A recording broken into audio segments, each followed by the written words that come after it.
On June 30th, 1960, a man stands before the King of Belgium and delivers a speech that will shock the entire world. That man is Patrice Lumumba.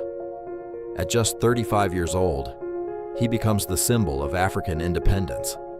But just a few months later, he will be arrested, humiliated, and assassinated in the greatest secrecy. Why did they want to silence him so badly? For decades, the Congo is controlled by Belgium. The country is extremely rich: gold, copper, diamonds, uranium. But despite this wealth, the Congolese people live in poverty.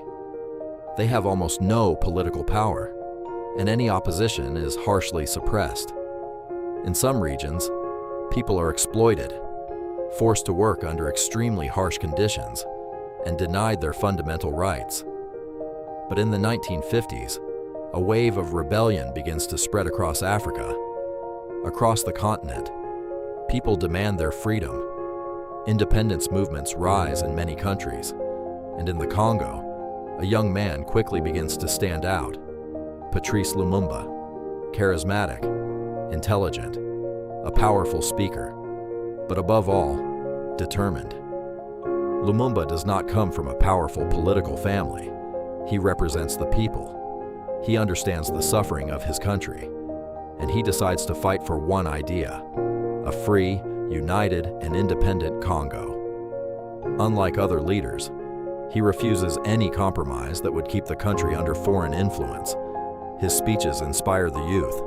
His rallies attract larger and larger crowds.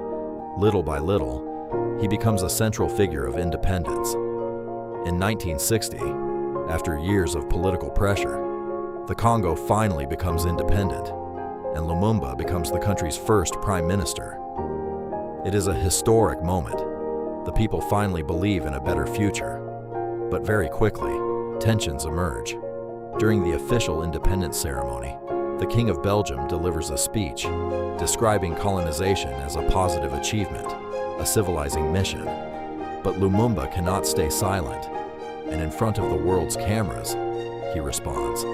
Without preparation, without filter, he denounces humiliation, violence, injustice, and the racism of the colonial system. His speech becomes instantly historic. For millions of Africans, it is a moment of pride, a moment of truth. But for certain foreign powers, this speech changes everything. From that day on, Lumumba is no longer just a leader. He becomes a political threat.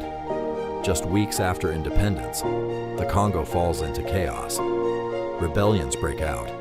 Resource-rich regions attempt to secede. The country quickly fragments. Resources become an international issue.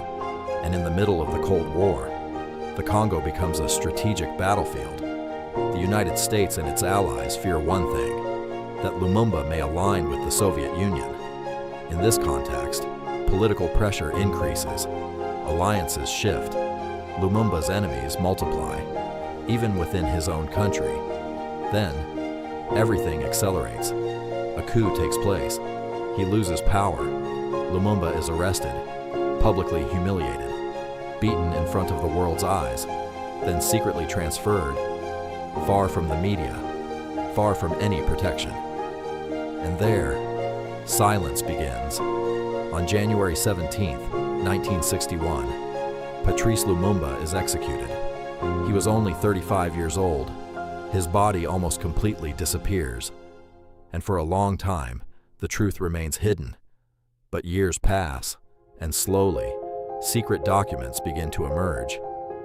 The world then discovers that several foreign powers were closely monitoring Lumumba, because for many, he represented a free Africa, capable of controlling its own resources, and that deeply concerned certain governments. Despite his assassination, his image only grows stronger. Across Africa, young people see him as a hero, a man who never accepted humiliation, a man willing to sacrifice his life for his people. Even today, Patrice Lumumba remains a symbol of courage, of sovereignty, and of the struggle against oppression, and decades after his death, one question still haunts the world. What would have become of the Congo if Patrice Lumumba had survived? If this story moved you, subscribe to discover more true stories that the world must never forget.